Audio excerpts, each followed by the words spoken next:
बच्चों, आज हम 9वां पाठ पढ़ने जा रहे हैं और पाठ का नाम है स्वतंत्रता की ओर। उसकी लेखिका है सुभद्रा सेन गुप्ता और अनुवाद है मनीषा चौधरी जी का। ये कहानी स्वतंत्रता की ओर एक ऐसे आंदोलन के वक्त की है जो अंग्रेजों के खिलाफ चलाया गया था, जिसका नाम था नमक सत्याग्रह। महात्मा गांधी द्वारा चलाए गए प्रमुख आंदोलनों में से यह एक था। 12 मार्च 1930 को अहमदाबाद के पास के साबरमती आश्रम से दांडी गांव तक 24 दिनों का पैदल मार्च था। अंग्रेजों ने नमक पर कर लगाने की सोची। कर यानी टैक्स। इसका विरोध करने हेतु देश के सारे लोगों को जागृत कर दांडी गांव तक जाकर नमक तैयार करना गांधी जी का हेतु था और इसके लिए समुद्र किनारे से चलते चलते सारे गांव के लोगों को एकत्रित कर दांडी पहुंचना था। तो उसी बात को लेकर ये कहानी है, ये पाठ है स्वतंत्रता की ओर। धनी को पता था कि आश्रम में कोई बड़ी योजना बन रही है, पर उसे कोई कुछ न बताता। वे सब समझते हैं कि मैं 9 साल का हूँ, इसलिए मैं बुद्धू हूँ, पर मैं बुद्धू नहीं हूँ। धनी मन ही मन बड़बड़ाया। एक 9 साल का बच्चा था जिसका नाम धनी था। आश्रम में ही रहता था और वो जानता था कि आश्रम में कुछ न कुछ बात जरूर है। कई लोग आए हुए हैं, गांधी जी से, महात्मा गांधी जी से मिलकर सोच विचार मशवरा कर रहे हैं। जरूर कुछ बात है, पर मुझे कोई नहीं बताता, मैं छोटा हूँ। ऐसा समझकर सब लोग अपने में मग्न रहते हैं। धनी और उसके माता पिता, धनी कौन था? एक 9 साल का बालक। धनी और उसके माता पिता बड़ी खास जगह में रहते थे, अहमदाबाद के पास महात्मा गांधी के साबरमती आश्रम में, जहाँ पूरे भारत से लोग रहने आते थे। गांधी जी का नाम सभी को पसंद है, सभी को पता है। महात्मा गांधी साबरमती आश्रम और वर्धा में, नागपुर में जो वर्धा है, वहाँ दूसरे आश्रम में भी रहते थे। पूरे देश भर उनका दौरा चलता रहता था। तो अहमदाबाद के पास साबरमती आश्रम में ये धनी नाम का छोटा लड़का रहता था। गांधी जी की तरह वे सब भी भारत की स्वतंत्रता के लिए लड़ रहे थे। भारत तब आजाद नहीं था, अंग्रेजों के हाथों गुलाम बन गया था और अंग्रेज अपनी मनमानी कर रहे थे। किसी भी तरह अहिंसा सत्याग्रह के आंदोलन से देश को अंग्रेजों के चंगुल से छुड़ाना हर एक भारत का नागरिक अपना परम कर्तव्य समझता था। जब वे आश्रम में ठहरते तो चरखों पर खादी का सूत काटते, भजन गाते और गांधी जी की बातें सुनते। कई लोग भारत की पूरे भारत भूमि से साबरमती आश्रम में रहने आते। गांधी जी के विचारों से वो बहुत प्रेरित थे, तो वहाँ खाना, वहाँ रहना, सूत काटना और भजन गाना, गांधी जी की बातों पर भरोसा करना कि इसी तरह से हमें अहिंसा के मार्ग से ही आजादी प्राप्त होगी। साबरमती में सबको कोई न कोई काम करना होता। खाना पकाना, बर्तन धोना, कपड़े धोना, कुएं से पानी लाना, गाय और बकरियों का दूध दुहना और सब्जी उगाना। इस तरह से सबको काम बांटे हुए थे। जो इंसान जो काम कर सकता था, जो उसके बस का हो, वो काम उसे दिया गया था। कोई मुफ्त में वहां रहना पसंद भी नहीं करता था और गांधी जी के नियम के अनुसार सभी काम सुचारू रूप से चल रहे थे। और धनी का क्या काम था? धनी का काम था बिन्नी की देखभाल करना। अब बिन्नी कौन थी? बिन्नी आश्रम की एक बकरी थी। धनी को अपना काम पसंद था क्योंकि बिन्नी उसकी सबसे अच्छी दोस्त थी। धनी को उससे बातें करना अच्छा लगता था। उस दिन सुबह धनी बिन्नी को हरी घास खिलाकर उसके बर्तन में पानी डालते हुए बोला। अब बिन्नी से वो बातें भी करता, और कौन था जो उसकी बातों पर ध्यान रखता, उसकी बातों को सुनता। तो बिन्नी से उसने क्या कहा? कोई बात जरूर है बिन्नी, वे सब गांधी जी के कमरे में बैठकर बातें करते हैं।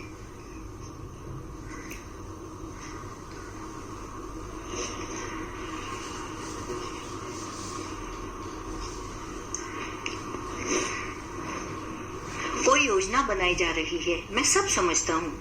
बिन्नी ने घास चबाते हुए सिर हिलाया, जैसे कि वो सब जानती हो। इस तरह से धनी ने बिन्नी से कहा कि मैं जानता हूँ गांधी जी के कमरे में कई लोग आए हुए हैं, बातें कर रहे हैं, विचार विमर्श कर रहे हैं और कुछ तो कुछ है, योजना है। बिन्नी ने भी हाँ में सर हिलाया जैसे वह धनी की बात समझ रही हो। धनी को भूख लगी। कूदती फांती बिन्नी को लेकर वह रसोई घर की तरफ चला। उसकी माँ चूल्हा फूंक रही थी और कमरे में धुआं भर रहा था। अम्मा, क्या गांधी जी कहीं जा रहे हैं? उसने पूछा। मतलब ये धनी नाम का जो लड़का है अपने माता पिता के साथ आश्रम में रहता था, तो माँ को खाना बनाने का काम दिया था, धनी को बिन्नी को संभालने का काम दिया था। अब देखे, खांसते हुए माँ बोली, वे सब यात्रा पर जा रहे हैं। यात्रा? कहाँ जा रहे हैं? धनी ने सवाल किया। समुद्र के पास कहीं। अब सवाल पूछना बंद करो और जाओ यहाँ से धनी, अम्मा जरा गुस्से से बोली। पहले मुझे खाना पकाने दो। धनी सब्जी की क्यारियों की तरफ निकल गया।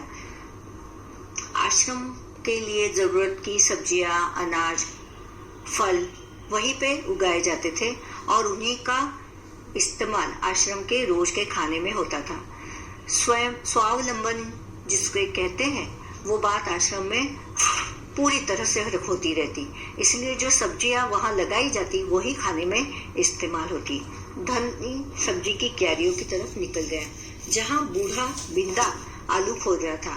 बिंदा चाचा, अब एक चाचा जैसे हम किसी को भी बुलाते हैं वैसे उसने बिंदा चाचा को बुलाया। धनी उनके पास बैठ गया। आप भी यात्रा पर जा रहे हैं क्या? बिंदा ने सिर हिलाकर मना किया। उसे कानों कान खबर थी कि इस तरह से गांधी जी, महात्मा गांधी जी कहीं यात्रा पर जा रहे हैं और उसकी माँ ने थोड़ा सा बताया कि योजना बनाई जा रही है ना, तो समुद्र के पास कहीं जाया जा रहा है। वो भी जाना चाहता था लेकिन सबको लगता वो बहुत ही छोटा है। तो बिंदा ने पूछा, आप भी यात्रा पर जा रहे हैं क्या? बिंदा ने सिर हिलाकर मना किया। उसके कुछ बोलने से पहले धनी ने उतावले होकर पूछा, कौन जा रहे हैं? कहाँ जा रहे हैं? क्या हो रहा है? बिंदा चाचा ने खोदना रोक दिया और कहा, तुम्हारे सब सवालों के जवाब दूंगा, पर पहले इस बकरी को बांधो, मेरा सारा पालक चबा रही है। वहाँ मूली, गाजर, पालक, मेथी, इस तरह की सब्जियां, हरी सब्जियां भी उगाई जा रही थी। तो जो बिन्नी थी वह पालक खा रही थी। धनी बिन्नी को खींच कर ले गया और पास के नींबू के पेड़ से बांध दिया। फिर बिंदा ने उसे यात्रा के बारे में बताया। गांधी जी और उनके कुछ साथी गुजरात में पैदल चलते हुए दांडी नाम की जगह पर समुद्र के पास पहुंचेंगे। तो क्या योजना थी? गांधी जी अपने कुछ साथियों के साथ दांडी गांव तक समुद्र किनारे चल चल कर पहुंचेंगे और जाते वक्त आजू बाजू के जहां से उनका रास्ता होगा उस रास्ते से जितने लोग साथ में मिलेंगे उनको साथ लेकर उस समुद्र किनारे पहुंचकर नमक लेना था। दांडी नाम की जगह पर समुद्र के पास पहुंचेंगे। गांवों और शहरों से होते हुए पूरा महीना चलेंगे। दांडी पहुंचकर वे नमक बनाएंगे। नमक? धनी चौंक कर उठ बैठा। नमक क्यों बनाएंगे? वह तो किसी भी दुकान से खरीदा जा सकता है। हाँ मुझे मालूम है, पर महात्मा जी की एक योजना है। यह तो तुम्हें पता ही है कि वह किसी बात के विरोध में ही यात्रा करते हैं या जुलूस निकालते हैं, है ना? हाँ बिल्कुल सही, मैं जानता हूँ। वे ब्रिटिश सरकार के खिलाफ सत्याग्रह के जुलूस निकालते हैं जिससे वे उनके खिलाफ लड़ सके और भारत स्वतंत्र हो जाए। भारत की एक एक जनता को पता था कि देश को आजाद करना महात्मा गांधी जी का एकमेव ध्येय था और उसके लिए अहिंसा, सत्याग्रह, आत्मनिर्भरता आदि चीजों को लेकर इस काम में वे जुड़े हुए थे। लेकिन किसी भी तरह से भारत से अंग्रेजों को निकाल भगाना उनका एक मोटो या एक मेन उद्देश्य था। वे ब्रिटिश सरकार के खिलाफ सत्याग्रह के जुलूस निकालते हैं जिससे कि उनके खिलाफ लड़ सके और भारत स्वतंत्र हो जाए। पर नमक को लेकर विरोध क्यों कर रहे हैं? यह तो समझदारी वाली बात नहीं है। बिल्कुल धनी, क्या तुम्हें पता है कि हमें नमक पर कर देना पड़ता है? कर यानी टैक्स। हर एक चीज पर हमें टैक्स देना पड़ता है और वो गवर्नमेंट के पास चला जाता है पैसा, और उन्हीं पैसों से हमारे लिए आज जो हम देखते हैं कि कई तरह की सुविधा सरकार हमें देती है, जैसे गरीबों के लिए मुफ्त शिक्षा, कम पैसों में राशन और रास्ते बनाना, माफ करना, ये सारे काम उन्हीं पैसों से किए जाते हैं। नमक की जरूरत सभी को है, इसका मतलब है कि हर भारतवासी गरीब से गरीब भी यह कर देता है, बिंदा चाचा ने आगे समझाया। लेकिन यह तो सरासर अन्याय है। धनी की आंखों में गुस्सा था। हाँ, यह अन्याय है। इतना ही नहीं, भारतीय लोगों को नमक बनाने की मनाही है। मतलब भारत के लोग अपने आप नमक नहीं बना सकते, उन्हें नमक बनाने की कोई परमिशन नहीं है। अंग्रेज नमक बनाएंगे और उन्हें भारत के लोगों को बेचेंगे और उस पर टैक्स वसूल करेंगे, कर वसूल करेंगे। महात्मा जी ने ब्रिटिश सरकार को कर हटाने को कहा, पर उन्होंने यह बात ठुकरा दी। इसलिए उन्होंने निश्चय किया कि वे दांडी चल कर जाएंगे और समुद्र के पानी से नमक बनाएंगे, क्योंकि नमक समुद्र के पानी से ही बनता है। समुद्र के पानी को एक चौरस इलाके में सॉल्ट पैन कहते हैं, जिसे जमा कर दिया जाता है। सूरज की गर्मी से समुद्र के पानी की भाप हो जाती है और वहां नमक इकट्ठा होता है। फिर उसे साफ करके हम खाने में इस्तेमाल करते हैं। 1 महीने तक पैदल चलेंगे, धनी सोचकर परेशान हो रहा था। गांधी जी तो थक जाएंगे, वे दांडी बस या ट्रेन से क्यों नहीं जा सकते?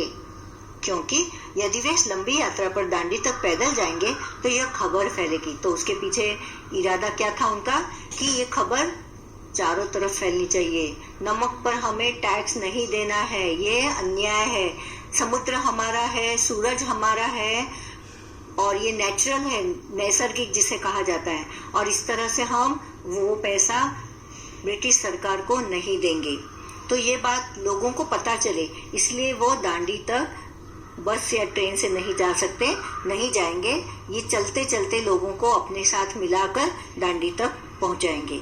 अखबारों में फोटो छपेगी, रेडियो पर रिपोर्ट जाएगी और पूरी दुनिया के लोग ये जान जाएंगे कि हम अपनी स्वतंत्रता के लिए लड़ रहे हैं। और ब्रिटिश सरकार के लिए यह बड़ी शर्म की बात होगी। ये तो एकदम सही बात है। गांधी जी बड़े ही अक्लमंद है ना? धनी की आंखें चमकी। उसे गांधी जी की बात बहुत अच्छी लगी। हाँ, यही सच्चा मार्ग है, यही अच्छा मार्ग है। ये तो एकदम सरासर एकदम बराबर है कि ऐसा ही करना चाहिए था। बिंदा ने हंसकर कहा, हाँ वो तो है ही। दोपहर को जब आश्रम में थोड़ी शांति छाई, धनी अपने पिता को ढूंढने निकला। वह एक पेड़ के नीचे बैठकर चरखा काट रहे थे। पिताजी, क्या आप और अम्मा दांडी यात्रा पर जा रहे हैं? धनी ने सीधे काम की बात पूछी। मैं जा रहा हूँ, तुम और अम्मा यही रहोगे। मैं भी आपके साथ चल रहा हूँ।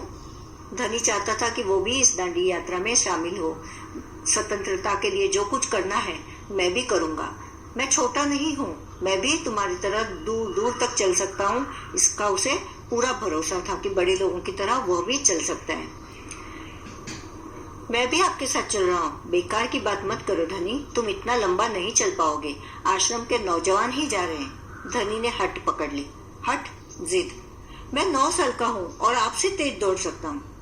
धनी के पिता ने चरखा रोककर बड़े धीरज से समझाया, सिर्फ वे लोग जाएंगे जिन्हें महात्मा जी ने खुद चुना है। अब महात्मा गांधी जी की बात आई तब धनी तो उनसे बहस करने से रहा, पर वो चाहता था कि वो खुद महात्मा जी से अपने आने के बारे में पूछे कि क्या मैं आ सकता हूँ। इजाजत वो लेना चाहता था। ठीक है, मैं उन्हीं से बात करूंगा, वो जरूर हाँ कहेंगे। धनी खड़े होकर बोला और वहां से चल दिया। गांधी जी बड़े व्यस्त रहते थे, उन्हें अकेले पकड़ पाना आसान नहीं था। पूरा दिन उन्हें कोई न कोई घेरे रहता, रिपोर्टर रहते, लोग रहते और हजारों काम उनके सिर पर थे। बहुत सारे काम वो करते रहते। पर धनी को वह समय मालूम था जब उन्हें बात सुनने का समय होगा। रोज सुबह वह आश्रम में पैदल घूमते थे। तो सुबह का भ्रमण ये उनके नियम की बात थी। सुबह उठकर भ्रमण करना और वक्त पर प्रार्थना करना। वो वक्त के गांधी जी पक्के पाबंद थे। इसीलिए धनी ने सोचा उस वक्त वो अकेले होंगे, उनसे उसी वक्त बात कर लूंगा। अगले दिन जैसे ही सूरज निकला, धनी बिस्तर छोड़कर गांधी जी को ढूंढने निकला। वे गौशाला में गायों को देख रहे थे। गौशाला जहाँ गायों की व्यवस्था की जाती है, उन्हें खिलाया पिलाया जाता है, उनका दूध दुहा जाता है, उन्हें साफ रखा जाता है। फिर वह सब्जी के बगीचे में मटर और बंद गोभी देखते हुए बिंदा से बात करने लगे। धनी और बिन्नी लगातार उनके पीछे पीछे चल रहे थे। अंत में गांधी जी अपनी झोपड़ी की ओर चले। बरामदे में चरखे के पास बैठकर उन्होंने धनी को पुकारा, यहाँ आओ बेटा। धनी दौड़कर उनके पास पहुंचा। बिन्नी भी साथ में कूदती हुई आई। तुम्हारा क्या नाम है बेटा? धनी बापू, और यह तुम्हारी बकरी है? जी हाँ, यह मेरी दोस्त बिन्नी है, जिसका दूध आप रोज सुबह पीते हैं। धनी गर्व से मुस्कुराया। मैं इसकी देखभाल करता हूँ। बहुत अच्छा, गांधी जी ने हाथ हिलाकर कहा। अब ये बताओ धनी कि तुम और बिन्नी सुबह से मेरे पीछे क्यों घूम रहे हो? अब धनी गांधी जी को अकेले पाना चाहता था। उसे दांडी यात्रा पर ले जाने की, साथ में जाने की योजना बनानी थी, इजाजत लेनी थी। मैं आपसे कुछ पूछना चाहता था। धनी थोड़ा घबराया। क्या मैं आपके साथ दांडी चल सकता हूँ? हिम्मत करके उसने कह डाला। गांधी जी मुस्कुराए। तुम अभी छोटे हो बेटा, दांडी तो बहुत दूर है। सिर्फ तुम्हारे पिता जैसे नौजवान ही मेरे साथ चल पाएंगे। पर आप तो नौजवान नहीं है, धनी बोला। आप नहीं थक जाएंगे? मैं बहुत अच्छे से चलता हूँ, गांधी जी ने कहा। मैं भी बहुत अच्छे से चलता हूँ, धनी भी अड़ गया। हाँ ठीक है, कुछ सोचकर गांधी जी बोले। मगर एक समस्या है। अगर तुम मेरे साथ जाओगे तो बिन्नी को कौन देखेगा? इतना चलने के बाद मैं तो कमजोर हो जाऊंगा। इसीलिए जब मैं वापस आऊंगा तो मुझे खूब सारा दूध पीना पड़ेगा, जिससे कि मेरी ताकत लौट आए। अब गांधी जी चतुर तो थे ही, बच्चों को कैसे मनवाना ये बहुत अच्छी तरह से जानते थे। इसलिए उन्होंने कहा कि मैं जब दांडी यात्रा से लौट कर आऊंगा ना, तो मेरे अंदर की ताकत खत्म हो जाएगी, खत्म हो गई होगी, और मुझे ताकत फिर से बनाने के लिए दूध पीना होगा। और मैं तो बकरी का दूध पीता हूँ, तो तुम यहाँ रहकर बकरी की देखभाल करो। जब मैं कमजोर हो जाऊंगा तो मैं दूध के लिए मुझे बिन्नी की जरूरत पड़ेगी। हाँ ये बात तो ठीक है, बिन्नी तभी खाती है जब मैं उसे खिलाता हूँ। धनी ने प्यार से बिन्नी का सिर सहलाया। और सिर्फ मैं जानता हूँ कि इसे क्या पसंद है। तो बिन्नी और धनी का एक तरह का नाता था, एक दूसरे को पसंद करते थे। धनी के बिना बिन्नी खाती न थी, और धनी जानता था कि उसे क्या खिलाना है। ये जानकर बापूजी ने धनी को अपने सताने से रोक लिया। बिल्कुल सही, तो क्या तुम आश्रम में रहकर मेरे लिए बिन्नी की देखभाल करोगे?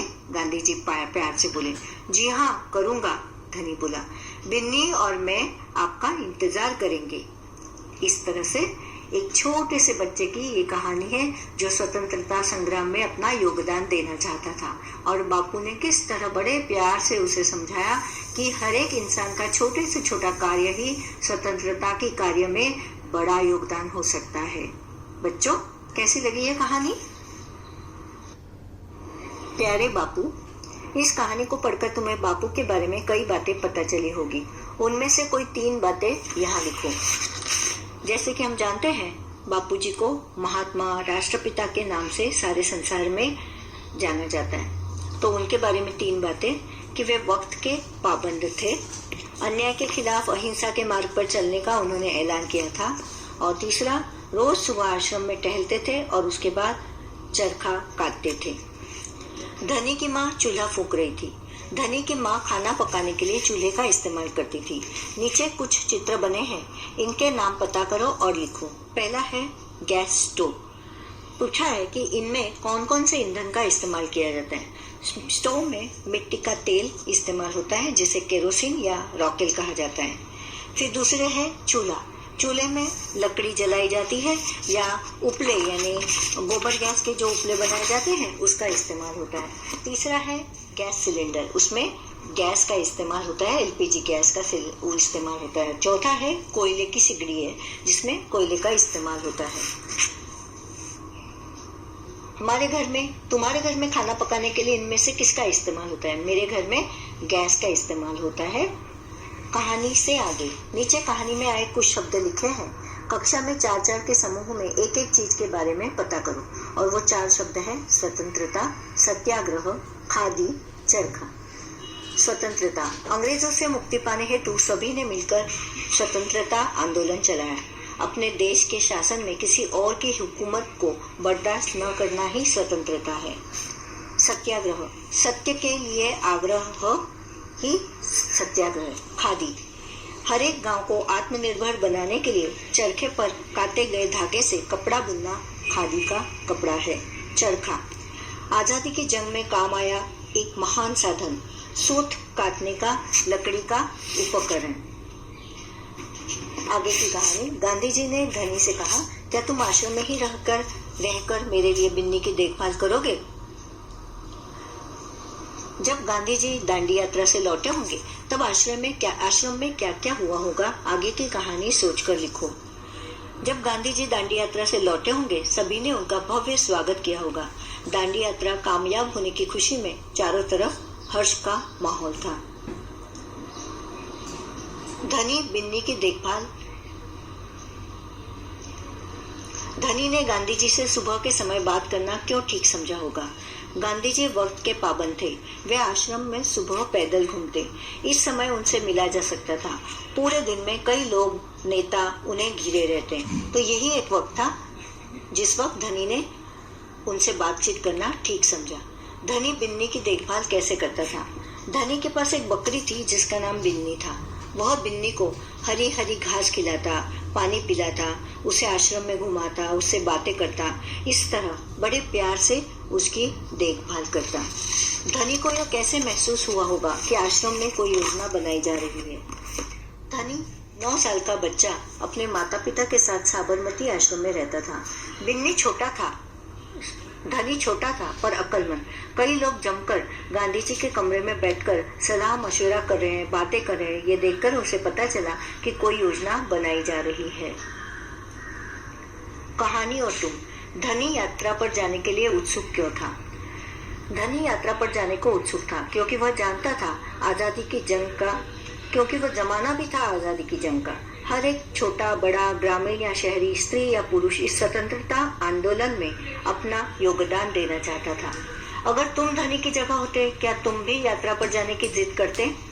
जी, मैं भी यात्रा पर जाने की जिद करता क्योंकि देश से मुझे भी प्यार है।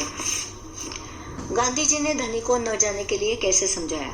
गांधी जी के आश्रम में धनी रहता था। वह 9 साल का बालक था पर सभी को कोई न कोई काम करना होता। धनी का काम बिन्नी नामक बकरी को संभालना था। बिन्नी छोटी थी, इतनी दूर उसे ले जाना उचित न था। उसे समझाने हेतु महात्मा जी ने कहा कि इतनी दूर चलकर दांडी यात्रा के बाद जब मैं लौटूंगा तब मुझे शक्ति की जरूरत होगी। तुम बिन्नी की देखभाल करना ताकि वह दूध दे, ताकि उसे पीकर मैं ताकतवर बनूं। गांधी जी ने कहा जब मैं वापस आऊंगा तो मुझे खूब सारा दूध पीना पड़ेगा जिससे कि मेरी ताकत लौट आए। बताओ, खूब सारी ताकत और अच्छी सेहत के लिए तुम क्या क्या खाओगे पियोगे। ताकतवर बनने हेतु मुझे संतुलित आहार लेना होगा जिसमें अनाज, दालें, दूध, घी, फल, हरी सब्जियां हो। तो इसमें से अंकुरित दालें, दूध, रसीले आम, साग, कुरकुरी रोटी मैं जरूर खाऊंगा। अभी तुमने जिन खाने पीने की चीजों के नाम पढ़े उनकी विशेषता बता रहे थे ये शब्द। चटपटी, मीठा, गर्म, ठंडा, कुरकुरी। नीचे लिखी हुई चीजों की विशेषता बताने वाले शब्द सोचकर लिखो। अभी हलवा तो गर्मा गर्म हलवा, पेड़, ऊंचे पेड़, थोड़ा नमक, काली चींटी, विशाल पत्थर, फटा पुटा, पुराना फटा कुर्ता, चश्मा, नया चश्मा और तिरंगा झंडा। चांद की बिंदी। नीचे लिखे शब्दों में सही जगह पर अनुस्वार या चांद बिंदी लगाओ।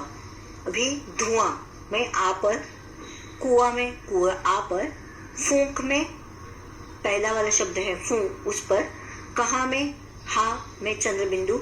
स्वतंत्र में चंद्र बिंदु नहीं लगेगी, सिर्फ बिंदी लगेगी। स्वतंत्र तो पे बांध में चंद्र बिंदु होगा, माँ पर चंद्र बिंदु होगी, गांव में चंद्र बिंदु होगी। पर बंद गोभी में ब पे सिर्फ अनुस्वार होगा, इंतजार में त पे अनुस्वार होगा, पसंद पे स पे अनुस्वार होगा। धनी को बिन्नी की देखभाल करने की जिम्मेदारी दी गई थी। इनकी क्या क्या जिम्मेदारियां थी। माँ की जिम्मेदारी आश्रम के लोगों के लिए खाना पकाना माँ की जिम्मेदारी थी। पिता चरखे पर धागा काटते जिससे खादी का कपड़ा बुना जाता। बिंदा आश्रम में तरह तरह की सब्जियां उगाने की जिम्मेदारी बिंदा पर दी हुई थी। धन्यवाद।